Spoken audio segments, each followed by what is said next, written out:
Hello y'all, this is Owen Wine and welcome back to Pathfinders.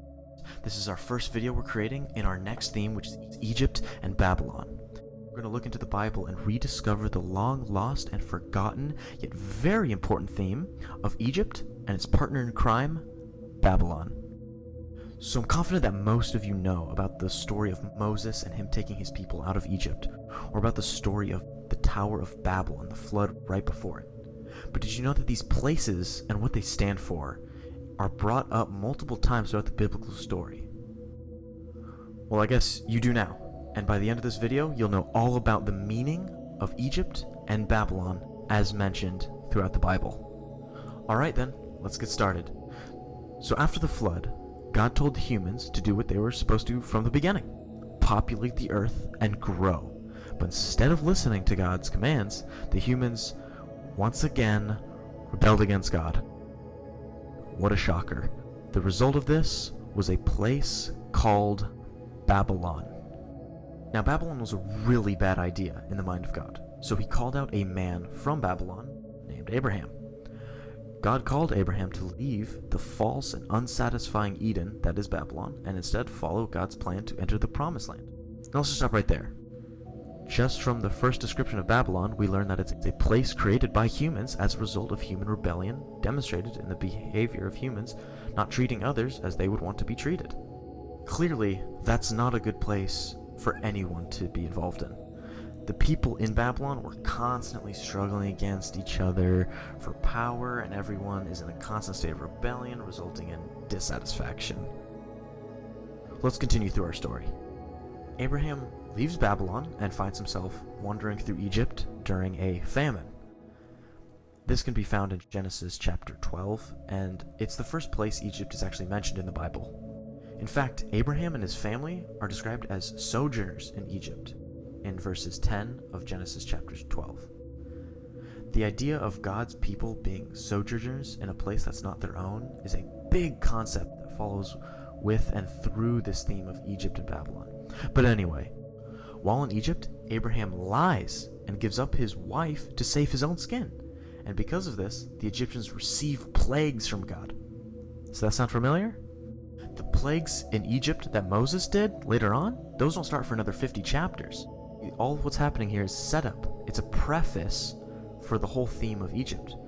It's portrayed as a place that holds people of God, in this case Abraham's wife, and because of this they receive plagues from God as punishment. So in the story, Pharaoh allows Abraham and his wife to leave, and they eventually reach the land promised to them. Now later in the family of Abraham, his descendants go to Egypt during a famine. Sound familiar? They stay there and they grow, and eventually they're held there. And even worse, they're forced to be slaves. Now I'm sure that you know what's coming next. God sends Egypt plagues as punishment for their actions, except this time, Pharaoh doesn't give in right away, just like he did with Sarah and Abraham. Because of this, the theme of Egypt expands to include the idea that Egypt is also a place that is sternly stubborn against God. God calls out Israel to follow his plan and to travel to the Promised Land, just as he did with Abraham. 140+ year trip later, they finally make it to the Promised Land. Now, after this point, the story and the themes of Egypt and Babylon, they only repeat themselves. While in the Promised Land, the Israelites do not do what God wanted them to do, and thus a new Babylon consumed them. This time around, Babylon takes over the Promised Land and rules over it. This is really depressing for the Israelites because now even the Promised Land, which was supposed to be the new Eden, has become Babylon again. As we continue through the story, the Israelites eventually are called to leave Babylon once again and return to the Promised Land, just as happened 2 other times. And they do it, only it's not the same. When they return, they find imprints of Babylon all over the place. People worshipping the same gods, people fighting with one another more than they had. Because of this, the Israelites are saddened, wondering if there's any hope to the end of this constant Babylon and Egypt cycle. This is where the Old Testament ends, asking this very question: can Egypt and Babylon be permanently defeated? Well, later, we meet an Israelite named Jesus of Nazareth.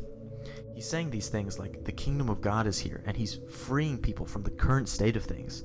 He's portrayed as the solution to Babylon and Egypt as he goes about taking power but giving it away, not rebelling against God, but following. This all leads up to Jesus conquering human rebellion, symbolized as Babylon and Egypt. By him intaking all of the ramifications of human rebellion into himself, he took all the plagues of Egypt, all the destructions of Babylon, every little bit of human rebellion, and carried it on his throne, the cross. From there on, Babylon had been used to symbolize all sorts of human governments, like Rome at the time, who were opposed to the rule of God. And Egypt, too, had its description expanded. Now it was the quote-unquote place where Jesus of Nazareth died and became king. Egypt and Babylon are two themes that are weaved so tightly within the biblical story. They are similar symbols while yet being distinct in some areas. There are more to these two themes expressed all through the Bible, even talked about in the Psalms and in the Gospel accounts. Yet I hope now, when reading the Bible, the symbols of Egypt and Babylon and their underlying meaning is so ingrained into our heads to the point where we can read the Bible with all the more clarity. Though we are done in this video explaining the meaning of these icons, we're nowhere near done with this theme.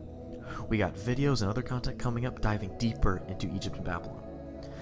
With that said, thank you for watching this video, stay tuned, and see you all next time.